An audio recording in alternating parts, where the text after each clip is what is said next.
আওয়ামী লীগের আসলে প্রধান শত্রু কারা? এনসিপি, বিএনপি নাকি জামাত? ধন্যবাদ। যারা দেখছেন তাদের শুভেচ্ছা এবং আমার বিজ্ঞ সহালোচক যারা উপস্থিত আছেন তাদের শুভেচ্ছা। আওয়ামী লীগের বড় শত্রু হচ্ছে ফ্যাসিবাদ বিরোধী আন্দোলনে যারা ছিল, সকল পক্ষই তার শত্রু। এখানে খুব বেশি বিভক্তির সুযোগ নাই।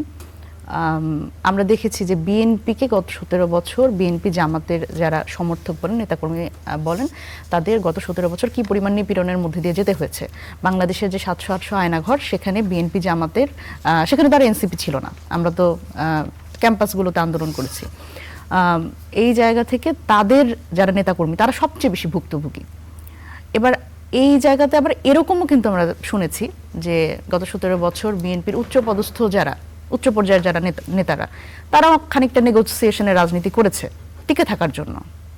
তো সেই জায়গা থেকে আমি যদি বলি যে একেবারে তৃণমূল পর্যায়ে এবং স্থানীয় পর্যায়ের যারা নেতাকর্মী তারা কিন্তু সবচেয়ে বেশি নিষ্পেষিত এবং নিষ্পেষণের শিকার। আপনি যদি বলেন যে আজকে পার্লামেন্টেরিয়ান হয়েছেন লুনা আপা, ইলিয়াস আলীর ওয়াইফ, তো আমরা তো দেখেছি যে 17 বছর আসলে কিভাবে তারা মানে এই যে গুমের বিচার চেয়ে, হত্যার বিচার চেয়ে বারবার করে মায়ের ডাক থেকে তুলিয়াপা ওনারা সহ সবাই দাঁড়িয়েছেন। সুতরাং আমি যদি বলি যে ফ্যাসিবাদ বিরোধী সকল পক্ষ হচ্ছে আওয়ামী লীগের জন্য থ্রেট এবং তারা আসলে প্রতিপক্ষ মনে করে। এবং এখানে যদি বলি যে শেষ পেরেকটা যারা মারলো ছাত্ররা তাদের উদ্যোগে, স্বাভাবিকভাবেই তাদের তো মানে যেখানে পাবে সেখানে মেরে ফেলবার একটা মনস্তত্ত্ব তাদের মধ্যে আছে, যেটা আমরা কিন্তু বিভিন্ন সময় দেখেছি। আমি ব্যক্তিগতভাবে এক্সপিরিয়েন্স করেছি গোপালগঞ্জে গিয়ে, মানে দ্যাট ওয়াজ হরিবল।